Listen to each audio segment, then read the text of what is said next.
أعوذ بالله من الشيطان الرجيم بسم الله الرحمن الرحيم والصلاة والسلام على رسول الله وعلى آله وصحبه أجمعين السلام عليكم ورحمة الله وبركاته. الذكر أهميته ديgan. Mesela zikirnin manası Allah Teala'nı iskatçuru. Ya eyyühellezine amenu zkurullaha zikran kathira. Al-Ahzab suresinde Allah Teala ayette 41. oyette ey iman keltirgan bandalar Allah Teala'ni ko'p etib esga tushirig'iz deydi. Allah Teala o'zi qo'sha Allah Teala'ni esga tushiradi. Onlar Allah Teala ayette ellezine yezkurunallaha qiyaman ve qu'udan ve ala junubihim. Qaysilari Allah Teala'ni esga tushiradilar bosgan kelish, o'tirgan kelish, yotgan kelish. Ali-Imron surasida 91. oyatda Allah Teala aytadi. O'sha oyatda Allah Teala esga tushiradi 3 положение.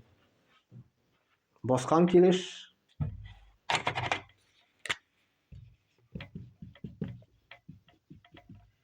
anары o'tirgan kelish, yotgan. Bosgan kelish biz Allah Teala'ni nechik esga tushira olamiz?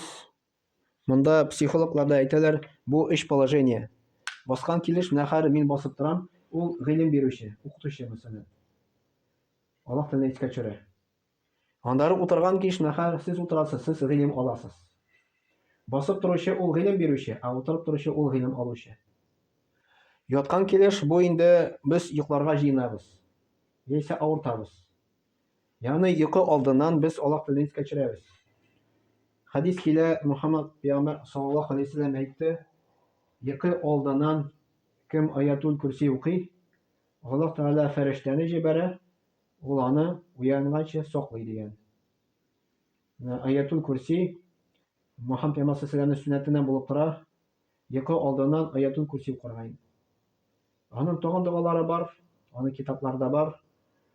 Bizning dinimiz irata любой положениеда Allah Teala esga tushiradi. O'tirgan kelish, bosgan kelish, yotgan kelish. Masalan, qor otasin ekan. Qor otganda Allah Teala esga tushirgan bo'ladi masalan. Qor otasin, astag'firullah deysan. Astag'firullah deb otasin. Har aytgan so'yin farishtalar savob yozib qo'yarlar. Uning savobi ko'p. Hadisda kela Muhammad sallallohu alayhi vasallam aytdi, tilda jengil, o'shavda og'irdi, shunday ikki jumla bor deydi. Bu subhanallohi va bihamdihi subhanallohil azim. Tilda aytilgan jengil, no qiyomat kunida o'shavda og'ir bo'lacak savobi bilan. Yemina bizning tilimiz yesh Alloh taolani esga tushiruvchilardan bo'lsa edi. Bek yaxshi. Bosgan kelish mana ana masalan qoratxonada aytirga bo'ladi, qamir izganida aytirga bo'ladi. Bir misol keltiriladi. Önceki zamanda bir zo'r g'olim yashagan. Onun ismi İmam Ahmad. İmam Ahmad bo'lgan. İmam Ahmad. İsmi Ahmad. İmam deganda u prosta imom mana masjidning imomi edi. Yo'lda bosib turuvchi imom deb ataladi. U bek zo'r mashhur g'olim bo'lgan. U zamonda ko'pdan endi 1000 yildan ortiq ilk yashagan edi u. Bir vaqt Imom Ahmad Shit shaharga keldi. Musafir bo'laydi, safarda bo'ladi. Yonda tun jita ko'rasi namozini o'qiydi edi, yasti namozini. Masjidda yuqlarga jiyna. U Shit shaharda bir kim yo'q, bir qo'ya borga bilmaydi. Tege buni охранник chaqiraydi. Bunda bizning ruxsat yo'q deya masjidga yuqlarga. Onlara yotirga jiyna eshik oldida. Охранник chaqirdi, aytdi, bunda da bizga ruxsat bermaylar deya, onam da chaqiradi. Onları uramda yota. Uramda yuqlarga jiyna. Bir irat o'tadi, bara aytdi, sen nasa ishlarga jiynasan deb yuqlarga deb aytdi, men ketdik deb aytdi. Bu olib ketdi o'zine uyine. Yuqlarga. Yo'l pekar оказался. Ipi pishiruvchi. Shusha ipi pishiruvchi atigi qomirni izganda buni izada astag'firullah deb aytdi. Izada astag'firullah deb aytdi. Allohdan g'afur so'raydi. Ya Rab, Алла, мине гафу ит дим инде. Һәр вакытта да шул астагфирулла постоянно. И Имам Ахмад сорый, син шушы сүзләр белән нинди нәтиҗәгә ирештең ди. Шушы пекар әйтә, Аллаһтан нинди дуга сорамыйм ди, Аллаһ та миңа җавап бирә ди. Илле дә мәгәр бер сорауга әле миңа җавап биргән юк әле ди. Имам Ахмад сорый, нинди? Мин Аллаһтан сорыйм ди, миңа Имам Ахмадны күрсәт ди, ул миңа һаман да күрсәтми әле ди. Имам Ахмад шунда күрәсең көлеп җибәрәме инде. Әйтәм, менә бит мин синең кашында. То есть элекке заманда ул бик машһур галим булган. Менә знаменитостлар була бит әле. Бүген көндә без аларны телевизордан күрә алабыз, йөзләре нинди икәнен. Ә ул заманда машһур галим икәнен белгәннәр Имам Ахмад, но йөзен белмәгәннәр. Потому что ул вакытта телевизор юк иде. И хатта теге монда хәзрәтләр сөйлиләр шушы кыйса буенча. Шушы пекарның дугасын кабул итәр өчен Имам Ахмадны шәһәргә китертте. Мәчеттә чыгардылар аны. Аллаһның әмере белән килә бит инде барыр. Пекар аны алып китте өенә. Менә Аллаһ Тәгалә аның дугасын кабул итәр өчен нинди юллар аңар куйган инде, әлхәмдүлилләх. Менә шушы астагфирулла дигән дуганы еш кабатларга тырышырга кирәк.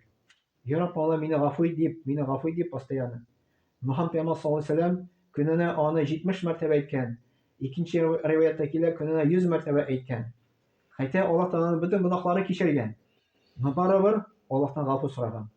Ә безгә тем более бик күп Аллаһтан гафу сорарга кирәк. Күбрәк сораган саен Аллаһ Тәгалә безнең гөнаһларыбызны кичерә. Астагфирулла, без намаз укыган кеше тоже әйтәбез инде. Безнекеләр шул 70-100-гә җыела торгандыр ул. Намаз укып бетереп, сәлам биргәч, астагфирулла дип дуа кылабыз бит. Ә ул күпме әйтелә? Әйтелә. Но өстәмә тагын әйтсәгез, тагын яхшырак. Ул иртәнге зикр белән булып санала. Иртәнге намаздан соң тасбих тотыпмы 100 мәртәбә әйтсәгез көн саен, бик яхшы була инде. Бик яхшы була. Җыела ул. Аны шигырь әйтмисең, 5-6 әйтәсең. Шуның өчен үзебезнең телләребезне өйрәтсәк, Аллаһ Тәгаләне искә төшерүгә, зикр итүдә. Даже бер галим Абу Ханифа микән булган истә түгел, үзенең шәкертләренә дәрес биргәндә әйткән, менә хәзер сез өйгә кайтарсыз ди. Өйгә кайтканда бергә кайтмагыз ди, аерым кайтыгыз ди.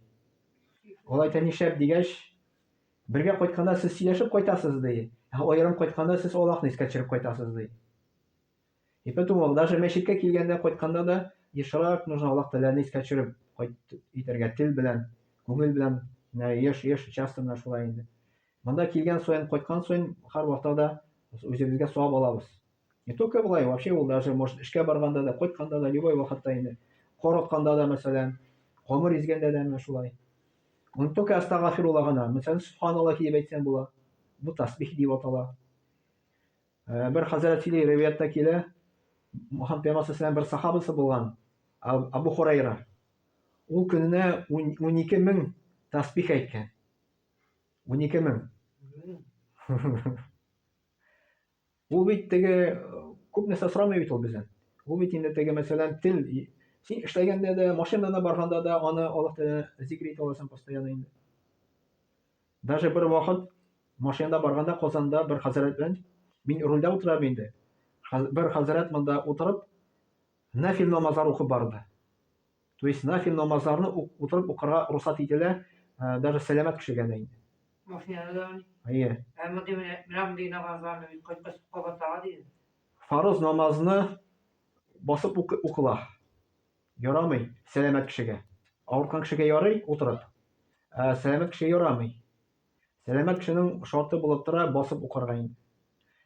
Нафил намазлар рөхсәт ителә утырып укырга. Машинада барганда да. Монда кыйблага да бара аласы юк, кая машина барыр, шул якка укыйсың шулай итеп. Үрек укыдыгы менә хәзер әпкәләр дә мәчеткә белгәчне. Субханаллаһи ва бихамдихи.